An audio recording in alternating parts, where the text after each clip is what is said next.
এখানে visa ratio আলহামদুলিল্লাহ অনেক ভালো, খুব কম সময়ে আপনি ভিসা পাবেন এবং মোটামুটি 98% ভিসা রেশিও। এখানে একটা অসুবিধা হচ্ছে, সেটা নন সেনজেন একটা কান্ট্রি এবং নন ইউরোপিয়ান একটা কান্ট্রি, এখানে স্যালারি অনেক কম। হ্যালো গাইস, কি অবস্থা সবার? সবাই কেমন আছেন? আশা করি ভালো আছেন। আলহামদুলিল্লাহ আমিও ভালো আছি। আজকে আমি আপনাদেরকে আপডেট দিব নর্থ ম্যাসেডোনিয়ায় কি কি সুযোগ সুবিধা রয়েছে এবং কি কি অসুবিধা রয়েছে সেগুলো নিয়ে। তার আগে বলে নেই, আপনি যদি আমাদের চ্যানেলে নতুন হয়ে থাকেন তাহলে অবশ্যই চ্যানেলটি সাবস্ক্রাইব করে দিবেন এবং পাশে আসা বেল আইকনটি চেপে দিবেন। আর যদি অলরেডি সাবস্ক্রাইব করে থাকেন তাহলে অসংখ্য ধন্যবাদ। দেখেন, নর্থ ম্যাসেডোনিয়া বাংলাদেশে মোটামুটি অনেক হাইপ চলতেছে। আমি আমার বিগত ভিডিওগুলোতেও বলেছিলাম এবং এখনো বলতেছি। বাট নর্থ ম্যাসেডোনিয়ায় 2024 সালে আপনি আসলে কি কি সুযোগ সুবিধা পাবেন এবং কি কি অসুবিধার সম্মুখীন হবেন, আজকের ভিডিওতে আমি আপনাদেরকে সেটা তুলে ধরবো। আশা করি ভিডিওটি দেখার পর আপনি আপনার সিদ্ধান্ত নিতে অনেকটাই সহজ হবে যে এজ এ বাংলাদেশি 2024 সালে আপনি নর্থ ম্যাসেডোনিয়ায় আসবেন নাকি আপনার আশাটা ঠিক হবে না। সো আশা করি ভিডিওটি সম্পূর্ণ দেখবেন, ইনশাল্লাহ আপনি সবকিছু বুঝে যাবেন। সো প্রথমে আসি নর্থ ম্যাসেডোনিয়ার সুবিধা নিয়ে। অসুবিধার কথা একটু পরে বলতেছি। ফার্স্ট অফ অল আসি সুবিধা। সেটা হচ্ছে as a new country for Bangladeshi peoples, because North Macedonia মোটামুটি বাংলাদেশিদের জন্য একটা নতুন শ্রম বাজার। এখানে আলহামদুলিল্লাহ বাংলাদেশ থেকে মোটামুটি লোক আসতেছে, বাট সেটা রেয়ার, আপনি হাতে গুনতে পারবেন। বাট আমাদের বাংলাদেশের অনেক এজেন্সি রং চং মাখিয়ে নর্থ ম্যাসেডোনিয়াকে নিয়ে একটা হাইপ তৈরি করে দিয়েছে যে নর্থ ম্যাসেডোনিয়া সরকারিভাবে লোক নিচ্ছে। বাট রিয়েলিটিটা কি? রিয়েলিটিটা হচ্ছে কতিপয় কয়েকটা এজেন্সি নর্থ ম্যাসেডোনিয়া নিয়ে কাজ করে, আর বাদ বাকি যে এজেন্সিগুলোর কথা বলি, হ্যাঁ আমি আপনাকে ম্যাসেডোনিয়া পাঠিয়ে দিব, বাট সেক্ষেত্রে আপনার ফাইল প্রসেসিং বাবদ অল্প কিছু টাকা পয়সা নিয়ে ইনশাল্লাহ দেখা যাচ্ছে তাদের আর কোনো খোঁজ খবর থাকবে না। সো আমি বলবো যে একটা ভালো এজেন্সি থেকে তারপরে যাওয়ার চিন্তা ভাবনা করবেন। এন্ড দেন 2 নম্বরে আসি, যে মোটামুটি এখন নর্থ ম্যাসেডোনিয়ায় ভিসা প্রসেসিং এর যে সময়টা সেটা অনেক কম। আই মিন আপনি মোটামুটি 1 মাস থেকে 1 মাস 15 দিন বা 20 দিনে ইনশাল্লাহ আপনি পারমিট, ভিসা, এভরিথিং আপনি কমপ্লিট করতে পারবেন, বিকজ এটা একটা new country for Bangladeshi peoples. And then আসি 3 নম্বর সুবিধা। সেটা কি? সেটা হচ্ছে ভিসা রেশিও। মোটামুটি ভিসা রেশিও আলহামদুলিল্লাহ 98%। তার মানে বোঝা যাচ্ছে যে একটা পারমিট মানেই একটা ভিসা। আপনি যদি পারমিট পান আলহামদুলিল্লাহ আপনি ভিসা পেয়ে যাবেন, এতে কোনো সন্দেহ নেই। এন্ড দেন আসি কাগজপত্রের যে ব্যাপারটা, সেটা হচ্ছে যে আপনি রোমানিয়া, আপনি সার্বিয়া, আপনি অন্যান্য দেশে গেলে দেখা যাচ্ছে ওইখানে যাওয়ার পরে যে আপনার টিআরপি, আপনার টিআরসি কার্ড, এন্ড দেন যে অন্যান্য যে কাগজপত্রগুলো থাকে সেগুলো পেতে অনেকটা হ্যাসেল হয়। অনেক কোম্পানি দিতে চায়, অনেকে দিতে চায় না। বাট নর্থ ম্যাসেডোনিয়ায় মোটামুটি আলহামদুলিল্লাহ আপনি যাওয়ার পরে কাজও পাবেন ইনশাল্লাহ, টিআরসি কার্ডটাও খুব তাড়াতাড়ি পেয়ে যাবেন। এন্ড দেন আসি নর্থ ম্যাসেডোনিয়ায় মোটামুটি অথরাইজেশন যে এজেন্সি বা অথরাইজেশন যে লোকগুলা তাদেরকে নিয়েই মোটামুটি কাজ করে। সেটা বাংলাদেশের হাতে গোনা কয়েকটা এজেন্সি। আপনারা ফার্স্ট অফ অল কোন একটা এজেন্সিতে গেলে একজন অথরাইজেশন যে এজেন্সিগুলো থাকে সেখান থেকে আপনি চাইলেই ইনশাল্লাহ খুব ভালোভাবে নর্থ ম্যাসেডোনিয়ায় আসতে পারবেন। এন্ড দেন আসি অন্যান্য দেশের তুলনায়, আই মিন রোমানিয়া, সার্বিয়া, অন্যান্য যে দেশগুলো থাকে সেখানে মোটামুটি ভিসার জন্য ইন্ডিয়ার এম্বাসি ফেস করতে হয়, নেপাল এম্বাসি ফেস করতে হয়। বাট নর্থ ম্যাসেডোনিয়ার এম্বাসি যদিও বাংলাদেশে নেই, বাট আপনি চাইলে কোনো একটা অথরাইজড লোককে দিয়ে আপনি আপনার এজেন্সির যার মাধ্যমে আবেদন করবেন সেখান থেকে আপনি এম্বাসি ফেস করতে পারবেন। এর জন্য আপনার ইন্ডিয়া যেতে হবে না বা নেপালও যেতে হবে না। এটা একটা মোটামুটি ভালো একটা অপরচুনিটি বা সুযোগ সুবিধা, কোনো হ্যাসেল নেই, কোনো প্যারা নেই। এন্ড দেন আসি খরচের বিষয়টা।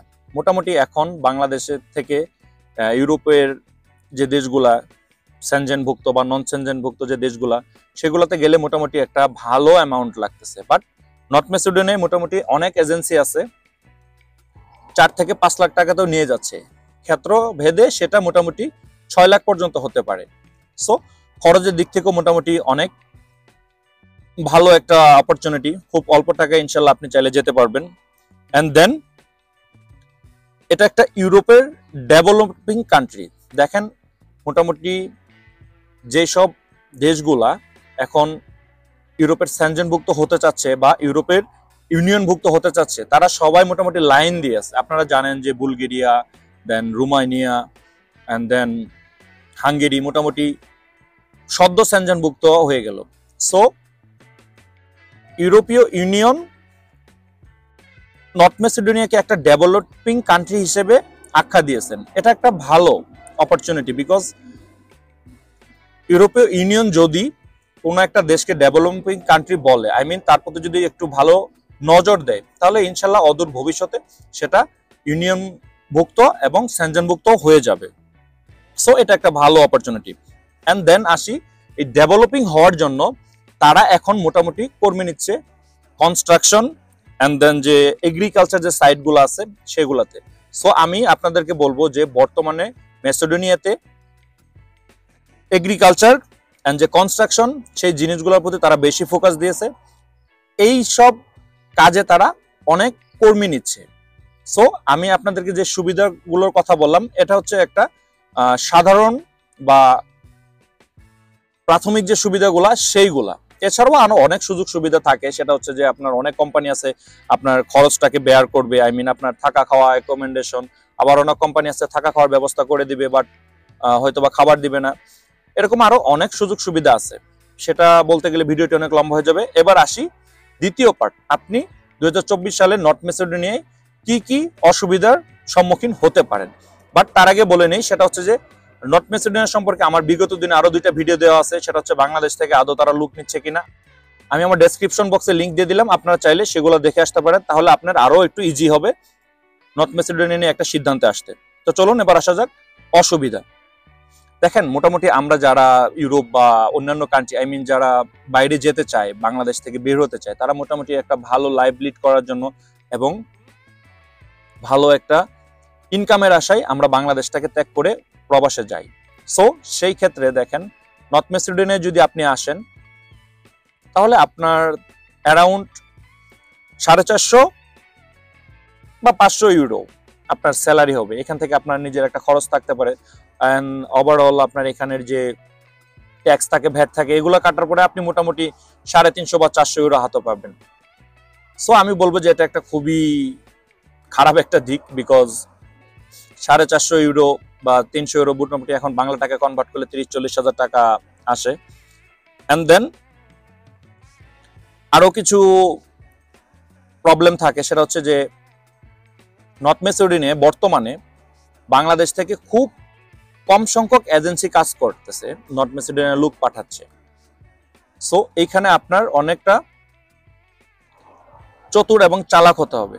আপনার দরকার নেই যে একটা এজেন্সিতে দেখছেন এখানে হুটহাট করে ফাইলটা জমা দিয়ে দেন, না, এটা করার দরকার নেই।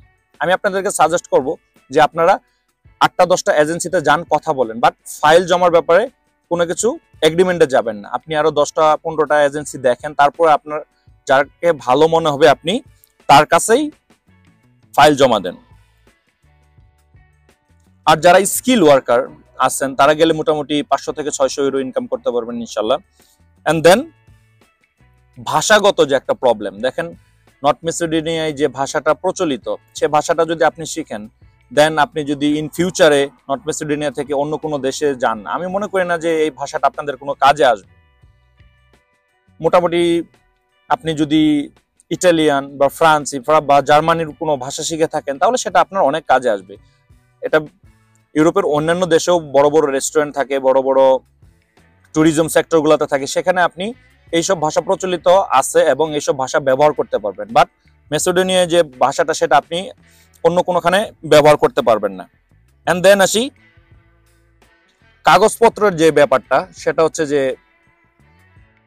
এজেন্সি ছাড়া আপনার কোনো ওয়ে নাই। আপনার যে ডকুমেন্টস গুলা লাগবে সেগুলা অন্যান্য দেশের ক্ষেত্রে যদিও এজেন্সিরা করে দেয় এবং সেটা আপনি চাইলে বাইরে চেক করতে পারেন যে আদৌ সবকিছু ঠিক আছে কিনা, বাট নর্থ ম্যাসেডোনিয়ার ক্ষেত্রে সেটা আপনার করার কোনো ওয়ে নাই, একমাত্র এজেন্সি আপনার শেষ ভরসা। এন্ড দেন আসেন এম্বাসি। নর্থ ম্যাসেডোনিয়ার যদিও কোনো এম্বাসি বাংলাদেশে নেই, বাট এটা প্রবলেমই আমি ফেলতেছি, বাট এজেন্সি এবং অথরাইজেশন লোকে আপনার এজেন্সি সব কাজকর্ম করে দিবে। এন্ড দেন এখানে অনেক অঞ্চল আছে, আই মিন এখনো নর্থ মেসিডোনিয়ার অনেক এলাকা আছে, বা আমরা গ্রাম যেটাকে বলি আমাদের বাংলাদেশি ভাষায়, অনেক অঞ্চল আছে সেগুলো এখনো সার্বিয়ারা নিয়ন্ত্রণ করে। সো এটাও একটা খারাপ দিক। এন্ড দেন এই দেশটা সবচেয়ে যে বড়টা প্রবলেম আমি মনে করি সেটা হচ্ছে যে এটা কোনো ইউরোপীয় ইউনিয়নভুক্ত দেশও না, দেন সেনজেনভুক্ত দেশও না। যখন একটা দেশ ইউরোপীয় ইউনিয়নে আসতে চায় বা সেনজেনভুক্ত হতে চায়, ফার্স্ট তাদের আগে ইউরোপীয় ইউনিয়নে যুক্ত হতে হয়, এন্ড দেন তারপরে সেনজেনভুক্ত হতে হয়। তো এটা অনেক ভবিষ্যতের ব্যাপার। এখানে আসলে আমি মনে করি না যে খুব রিসেন্টলি আপনারা ইউরোপীয় ইউনিয়নের কোনো দেশ বা সেনজেনভুক্ত কোনো দেশে যেতে পারবেন এইখান থেকে। এবং মেসিডোনিয়াও ইউরোপীয় ইউনিয়নভুক্ত হতে বা সেনজেনভুক্ত হতে অনেকটা সময় লেগে যাবে। এন্ড দেন আসি, তারা ইউরোপীয় ইউনিয়নের অন্তর্ভুক্ত হতে চেয়েছিল, বাট বুলগেরিয়া এবং গ্রিস সেটা নাকচ করে দেয়। সো এটা একটা বড় সমস্যা, কারণ একটা দেশ যদি সেনজেনভুক্ত বা ইউনিয়নভুক্ত হতে চায়, ইউরোপীয় ইউনিয়নভুক্ত এবং ইউরোপীয় সেনজেনভুক্ত কোনো দেশ যদি তাদেরকে নাকচ করে দেয়, সেটা একটা বড় রিজন হয়ে দাঁড়ায়। এন্ড দেন আসি কালচারের যে ব্যাপারটা, দেখেন এটা হচ্ছে, যদিও এখানে অনেক মুসলিম আছে, বাট সেটা কিরকম মুসলিম সেটা আপনারা আসলেই বুঝতে পারবেন। এখানে যে কালচারটা সেটা মোটামুটি একটা ভিন্ন কালচার আমাদের বাংলাদেশিদের জন্য। এন্ড দেন এখানে আসি যে মসজিদের যে সংখ্যাগুলো বা নামাজ পড়ার যে বিষয় আশাগুলো থাকে সেখানে মোটামুটি এখানে অনেক কম।